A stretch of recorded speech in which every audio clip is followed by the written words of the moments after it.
Hi everybody. Hi. Welcome here once again. I am Dr. Nduka Chidinma, and with me is Dr. Adanna Onyeukwu. okay. So today I have a lot of questions for this my doctor.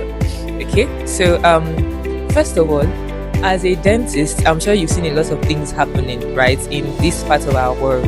So now what do you think can be done in order to improve the oral hygiene of patients?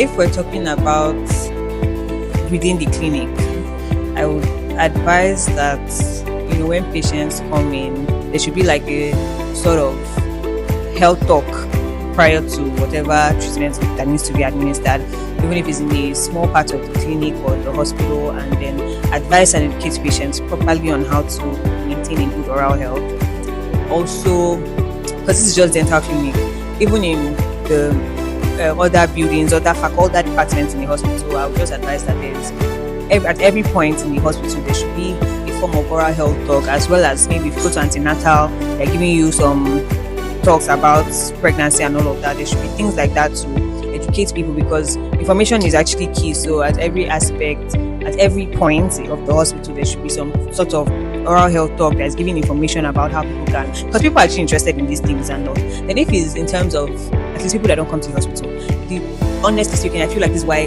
outreach. Can I hold it? I honestly feel like this is why outreaches are very important. Like at least the community aspect of dental profession that we do. Outreaches are very, very important. And do outreaches at church, at school, at prisons, old people's homes. Just constantly go to these places, ensure or have healthcare public policies, ensure that there's a good community enforcement for this health, so that people can, there's positive reinforcement on these issues. Even if we have to go down to the point of giving free toothbrushes and toothpastes for to improve oral health. So for me, I think this is where community plays a huge role. Outreaches are super important. It's the most effective way of publicizing good oral health care, in my opinion. Thank you.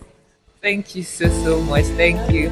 You sort of answered my second question, but I will still ask it for this my viewers, because I'm sure some people watching this, you still do not know how to have a good oral hygiene. So now that brings me to my question number 2. My doctor, so how can one, or how can a patient have a very good oral hygiene? What are the things the person is supposed to do, and what are the things the person is not supposed to do? Does that make sense?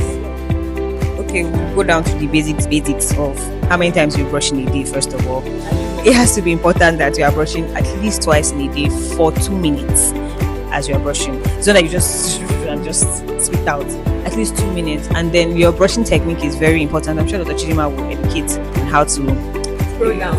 How to brush yes, and so your brushing technique is also very, very important in this aspect. And then the kind of toothbrush that you're using, most people use soft toothbrush, most people use hard brush. If you're using soft toothbrush, you're not going to do, this is for kids, you're not going to be able to remove some of the dirt and bacteria that we are supposed to remove with a soft toothbrush. And then now with a hard toothbrush, you're going to overdo it. You're going to be wearing down your enamel surface. For people that will go and buy smoker's toothbrush, I mean, even if you're a smoker, you don't necessarily have to buy that smoker's toothbrush. You can just use a medium texture toothbrush. Get a medium texture toothbrush. Brush twice daily.